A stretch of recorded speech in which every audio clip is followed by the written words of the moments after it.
आज बोधा के बारे में पढ़ते हैं। किताब वही है, हिंदी साहित्य का सरल इतिहास, विश्वनाथ त्रिपाठी की लिखी हुई। बोधा। बोधा राजापुर, जिला बांदा, अर्थात तुलसीदास की जन्मभूमि के रहने वाले थे।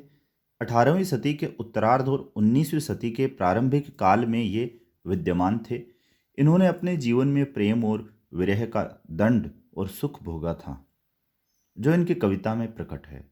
कहा जाता है कि पन्ना दरबार की सुभान नामक वेश्या से इन्हें प्रेम था और विरह बारिश उसी से संबंधित है। विरह बारिश के अतिरिक्त इनकी एक रचना इश्क नामा मिलती है। बोधा रसोन्मत्त कवि थे। प्रेम की पीर की व्यंजना इनके काव्य में भी मिलती है।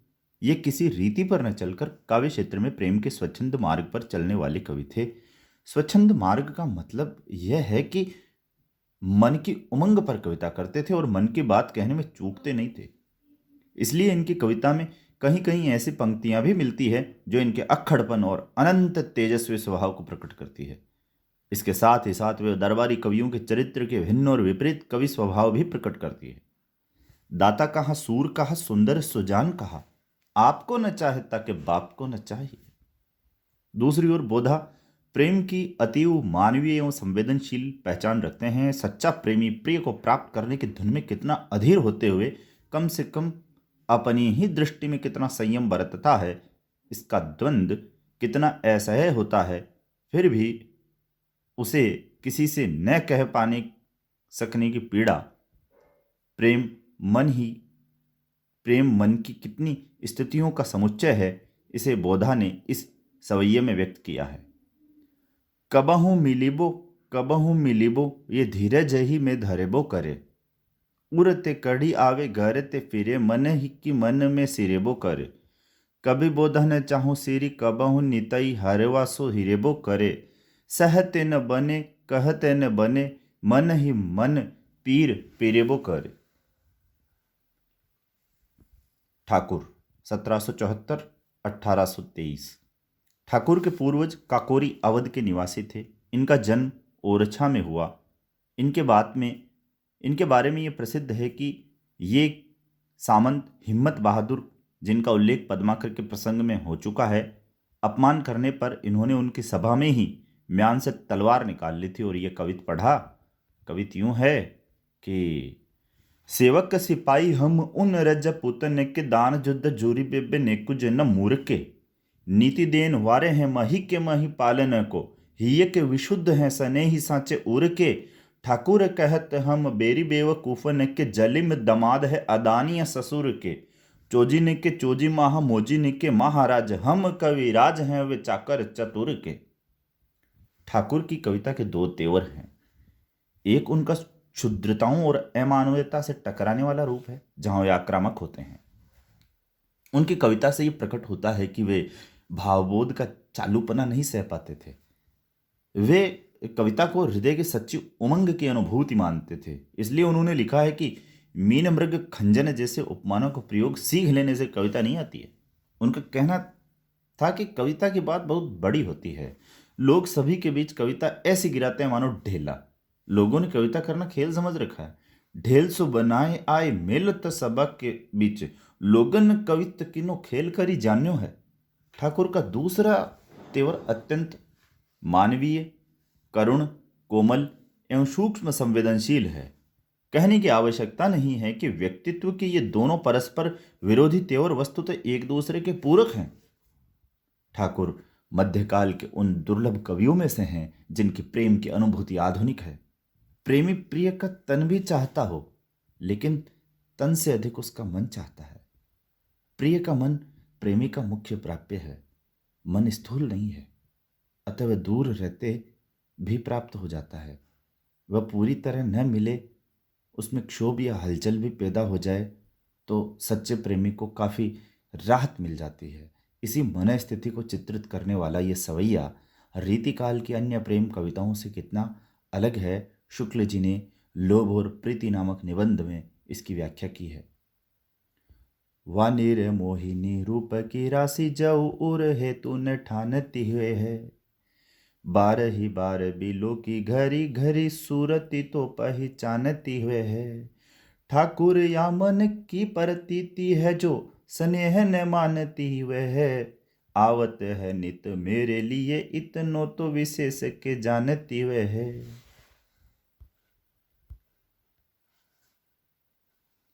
प्रकृति के प्रेम के रंग में डूबकर स्वयं राधा कृष्ण के प्रेम का प्रतीक बन जाने का यह चित्रण कलाकारी नहीं, चराचर में व्याप्त प्रेम की सत्ता की भावना से संभव हुआ है।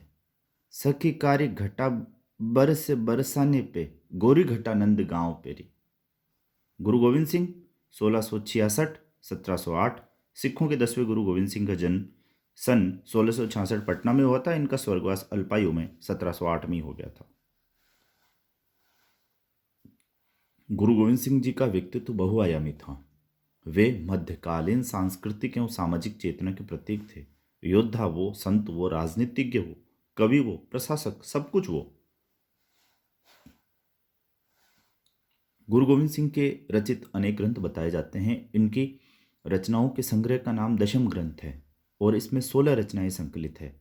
इन्होंने पंजाबी, फारसी और हिंदी में काव्य रचना की है और इनका संप्रदाय देखते हुए इन्हें निर्गुण कवि होना चाहिए, किंतु इन्होंने देवी देवताओं और सगुण स्वरूप से संबंधित रचनाएं भी की है। चंडी चरित्र इनके विशिष्ट साहित्यिक रचना है। इनकी शैली ओजस्विनी है। गुरुजी की रचनाओं में वीर रस प्रधान है। यद्यपि इनकी भूमि भक्ति है। 24 अवतार नामक रचना में श्रृंगार का भी पर्याप्त रंग दिखलाई पड़ता है। गुरुजी महाराज काव्य रीति के मर्मज्ञ थे। रीतिकाल में इनका व्यक्तित्व और कर्तृत्व अनुपम है। हिंदी में भक्तजनों का भक्ति काव्य तो प्रचुर मात्रा में उपलब्ध है, किंतु वीरजनों द्वारा रचित वीर काव्य नहीं मिलता। इस दृष्टि से गुरु गोविंद सिंह जी के काव्य का विशिष्ट महत्व है। बीर बलि सरदार देयत सुक्रोध के म्यानते खड़ग निकारो। एक दयो तन चंडी प्रचंड के दूसरे के हरि के सिर झारो। चंडी समारी तबे बल उधारी लयो गही नारी धरा पर मारो। जो धुबिया सरिता तट जाई के लेपट को पट सात पचारो। रीतिकाल की सामान्य विशेषताएं। रीतिकाल की सामान्य प्रवृत्तियां मिलती है। इस काल में भक्ति, नीति, वैराग्य, वीरता आदि के अनेक अच्छे कवि हुए हैं। रीतिकाल का उदय जिन परिस्थितियों में हुआ उनकी चर्चा पीछे की जा चुकी है। यह भी स्पष्ट किया जा चुका है कि रीतिकालीन कविता का अधिकांश दरबारों में लिखा गया। दरबारीपन इसकी प्रमुख प्रवृत्ति है। रीतिकालीन कवियों के आश्रयदाताओं के जीवन में आदिकालीन कवियों के आश्रयदाताओं जितनी लड़ाई भिड़ाई की आवश्यकता नहीं थी। वे मुगल सम्राटों के अधीनता में भोग विलास के लिए स्वतंत्र थे। अतः उनकी रुचि का ध्यान रखकर काव्य रचने वाले कवियों में श्रृंगार परकता अनिवार्य थी। उधर भक्ति में धार्मिकता और लोकोन्मुखता का आवेश कम होने पर श्रृंगार बच रहा। कवियों ने राधा कृष्ण का नाम लेकर आश्रयदाताओं के श्रृंगार लीलाओं का वर्णन प्रारंभ कर दिया। रीतिबद्धता। आगे के सुकवि रीजे हैं तो कविताई, ना ही तो राधा कन्हई के सुमरन को बहानों है। यही रीतिकाल के कवियों का आदर्श वाक्य था। श्रृंगार की प्रधानता के कारण कुछ लोग इसे श्रृंगार काल कहना उचित समझते हैं, किंतु इस काल की प्रधान साहित्यिक प्रवृत्ति रीति ही रही, क्योंकि भूषण जैसे वीर रस के कवि ने भी रीति ग्रंथ की रचना की है। अतः रीति में वीर रस के कवि भूषण आ जाते हैं। श्रृंगार कहने से ऐसे कवि छोड़कर अलग जा पड़ते हैं। इस काल में कहने को तो यद्यपि कुछ प्रबंध काव्य जैसे केशवदास का वीर सिंह देवजू चरित भी लिखे गए हैं, किंतु प्रधानता मुक्तक की ही रही। इस काल के प्रबंध काव्य वस्तुतः आदिकाल की परंपरा का निर्वाह मात्र है। कवित, सवैया, दोहा, कुंडलिया इस काल के बहुप्रयुक्त छंद है। इस काल की भाषा ब्रज भाषा थी। ब्रज भाषा का रूप यद्यपि सभी कवियों के यहाँ व्यवस्थित नहीं मिलता, किंतु मतिराम एवं पद्माकर में पर्याप्त व्यवस्थित है। विषय वस्तु की दृष्टि से इस काल की कविता बहुत सीमित है। प्रधानतः श्रृंगार और उसमें नायिका भेद ही मिलता है, किंतु रीतिपरक सूक्तियां भी दिखाई पड़ती है। रहीम, वृंद, गिरधर आदि की नीतिपरक रचनाएं बहुत लोकप्रिय रही। इसी प्रकार भक्ति की रचनाएं भी दिखलाई पड़ती है, यद्यपि ये भक्तिकालीन आवेश से रहित है। रीतिकाल में काव्यांग निरूपण काव्य रचना का निमित्त मात्र है। इससे काव्य शास्त्र का विकास नहीं हुआ। अतः रीतिकाल के तथाकथित आचार्यों द्वारा हिंदी के काव्य शास्त्र की नींव नहीं पड़ी। उस समय गद्य का विकास नहीं हुआ। विकसित गद्य का अभाव वास्तविक काव्यांग निरूपण न हो पाने का कारण है। इस काल में सरस मनोरम मुक्तक प्रभुत संख्या में लिखे गए। इस काल की कविता की प्रधान प्रवृत्ति किसी भी दार्शनिक विचारधारा से मुक्त है। ये महत्वपूर्ण है कि इस काल की कविता की प्रधान प्रवृत्ति किसी भी दार्शनिक विचारधारा से मुक्त है। इसलिए कुछ लोग उसे शुद्ध साहित्यिक अथवा शुद्ध काव्य भी कहना उचित समझते हैं। रीतिकालीन मुक्तकों की लोकप्रियता का ही यह प्रमाण है कि जिस प्रकार संस्कृत के सुभाषितों का संकलन होता था, उसी प्रकार रीतिकालीन मुक्तकों के संकलन ग्रंथों की भी परंपरा चली। कालिदास रीतिकालीन कवि ने कालिदास हजारा और भारतेंदु ने सुंदरी तिलक में रीतिकालीन मुक्तकों का संकलन किया है। रीतिकाल की प्रमुख काव्य प्रति अर्थात काव्य रीति को ध्यान में रखकर नायिका भेद का वर्णन तो आगे बहुत दिनों तक चलता रहा, अभी भी वह पूरा समाप्त नहीं हुआ है। बात यह है कि इस प्रकार के मुक्तकों की रचना और श्रवण का चाव हिंदी भाषी जनजीवन में अपनी गहरी जड़ें जमा चुका था। इसीलिए आधुनिक युग के प्रवर्तन के उपरांत भी ब्रजभाषा काव्य परंपरा पूरे जोश के साथ बहुत दिनों तक प्रवाहित होती रही। यदि ब्रजभाषा का काव्य धारा सजीव न होती तो खड़ी बोली से उसकी इतनी जोरदार टक्कर नहीं होती।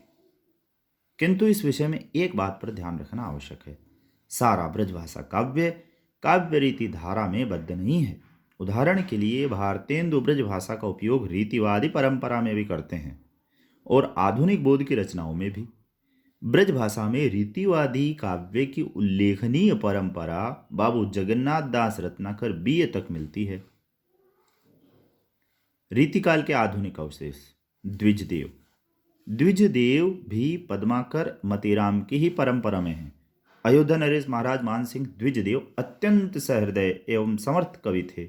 शुक्ल जी के अनुसार जिस प्रकार लक्षण ग्रंथ लिखने वाले कवियों में पद्माकर अंतिम प्रसिद्ध कवि हैं, उसी प्रकार समूची श्रृंगार परंपरा में इनकी सी सरस और भावमयी फुटकल श्रृंगारी कविता फिर दुर्लभ हो गई। द्विजदेव ने श्रृंगार के सहज सामान्य चित्र खींचे हैं। ऋतुवर्णन में इनका हृदय खूब रमा है। प्रकृति छवियों में इनका मन रम गया है। भाषा इनकी स्वच्छ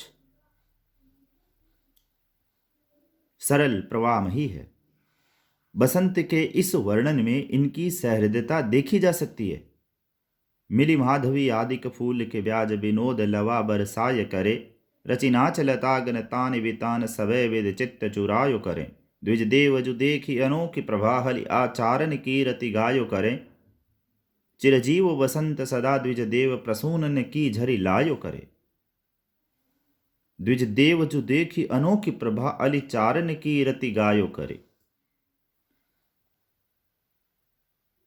गिरधर दास भारतेंदु के पिता, सेवक रीवा नरेश, महाराज रघुराज सिंह, लचीराम भट्ट आदि इस काल के अन्य उल्लेखनीय कवि हैं।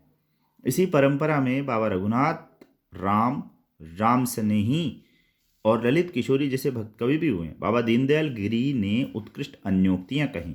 इसी परंपरा में भारतेंदु 1850 से 1885 और उनके मंडल के कवियों की स्थिति विशिष्ट है। वे परंपरा से अंशतः जुड़े हैं और आधुनिकता का वेग भी झेल रहे हैं। परंपरा में भक्ति काव्य और रीति काव्य हैं। भारतेंदु के यहाँ ये सारी अभिव्यक्ति ब्रजभाषा में ही होती है। खड़ी बोली का उपयोग वे उर्दू काव्य रचना के लिए रसा उपनाम से करते हैं। यहाँ भारतेंदु की ब्रजभाषा के तीनों रूपों का एक एक उदाहरण देखना समीचीन होगा। भक्ति काव्य की गेयपद परंपरा। ब्रज के लता पता मोहि कीजे, गोपी पद पंकज पावन की रज जामे सिर भीजे। आवत जात कुंज की गलियन रूप सुधा नित पीजे। श्री राधे राधे मुख ये वर मुह मांग्यो हरि तीजे। रीति काव्य परंपरा। जिय सूद चितौन किसाद रही, सदा बातन में अन खाए रहे। हंसके हरिचंदन बोल कवि, जिय दूर ही सो ललचाए रहे। नहीं नेक दया उर आवत है, करी के कहाँ ऐसो सुभाय रहे। सुख कौन सो प्यार दियो पहले, जिह के बदले यूं सत्ताए रहे। आधुनिक बोधयुक्त काव्य। रचि बहुविधि के वाक्य पुराणन माही घुसाए। सेव साक्त वैष्णव अनेक मत प्रकट चलाए। विधवा ब्याह निषेध कियो, व्यभिचार प्रचार्यो। रोकी विलायत गमन कोप मंडूक बनायो। यही स्थिति न्यूनाधिक मात्रा में प्रताप नारायण मिश्र 1856 से 1893, उपाध्याय बद्री नारायण चौधरी प्रेमघन 1855 से 1913 है, पंडित अयोध्या सिंह उपाध्याय हरिऔध 1865 से 1941, राय देवी प्रसाद पूर्ण 1868 से 1914 आदि की भी है। श्रीधर पाठक 1859 से 1928 का ब्रजभाषा काव्य भक्ति काव्य एवं रीति काव्य परंपरा से काफी मुक्त और स्वच्छंद रोमांटिक है।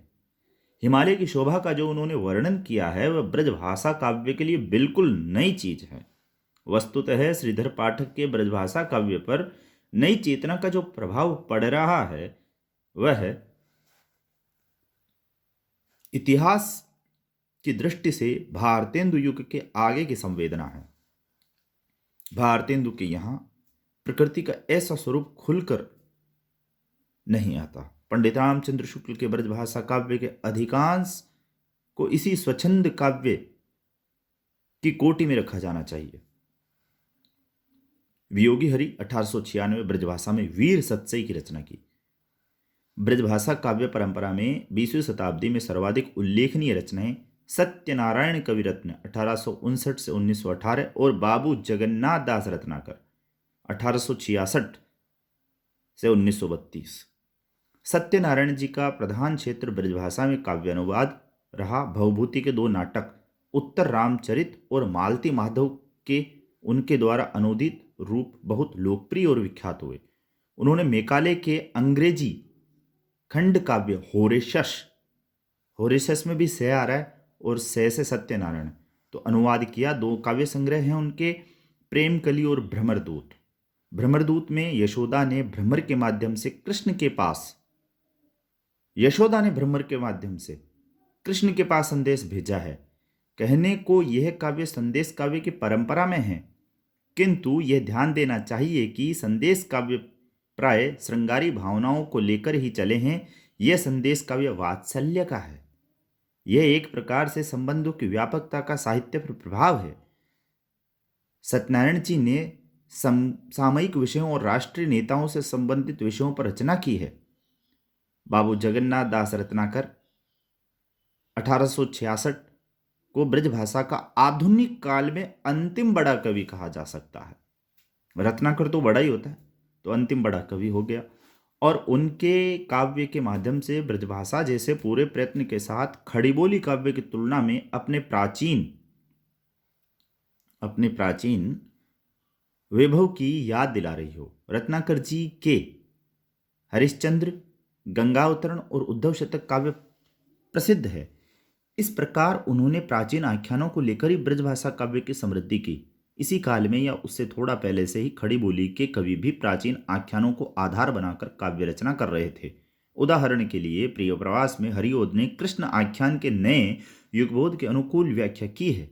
उन्होंने कृष्ण की 20वीं सदी के स्वाधीनता आंदोलन का नायक बना दिया। रत्नाकर की प्रबंधात्मकता में ऐसी कोई बात नहीं। रत्नाकर अंग्रेजी के विद्वान थे। उन्होंने पोप के एसे ऑन रत्नाकर क्रिटिसिज्म, इसमें भी टे आ रहा है और रत्नाकर में भी टे आ रहा है, तो दोनों कॉमन लेके इसको याद कर सकते हैं, एसे ऑन क्रिटिसिज्म, क्योंकि कई बार सत्यनारायण और इसमें संशय की स्थिति उत्पन्न हो जाती है। और कौन सा छंद है? रोला छंद में अनुवाद किया। रत्नाकर रोला, रोला रत्नाकर। किंतु उनकी रुचि रीतिकालीन थी। इसमें कोई संदेह नहीं कि रत्नाकर के ब्रजभाषा काव्य में रीति परंपरा एक बार फिर 20वीं सदी के पाठक को भी चमत्कृत कर जाती है। सादृश्य विधान, पर्यवेक्षण की क्षमता, बात कहने का सलीका, शब्द मैत्री, ध्वनियों के आवर्त इत्यादि में रत्नाकर अपने समकालीन कवियों में उच्च पद के अधिकारी हैं। प्रिय के स्थूलतः दूर होने पर वह हृदय में और गहरे कैसे समा जाता है, इसका उदाहरण उन्हें दर्पण के माध्यम से कैसा सटीक है। ज्यों ज्यों बसे जात दूरी दूरी प्रिय प्राण मूरी, त्यों त्यों धसे जात मन मुकुर हमारे में।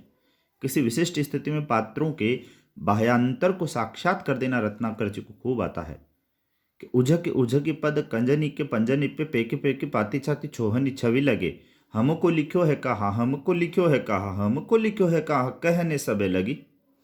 इस पर भी रत्नाकर जी का काव्य कुल मिलाकर अपने युग का श्रेष्ठ काव्य नहीं हो सकता था। पंडित नंद दुलारे वाजपेयी ने उनके काव्य की इस कमजोरी का संकेत करते हुए ठीक ही कहा था, जो काव्य अनिवार्य नहीं है वह सारी कलात्मकता के बावजूद श्रेष्ठ नहीं हो सकता। उन ऊपर जिन ब्रजभाषा कवियों की चर्चा की गई है उनमें से अनेक ने ब्रजभाषा में काव्य रचना त्याग कर खड़ी बोली को अपनाया। उनमें से कई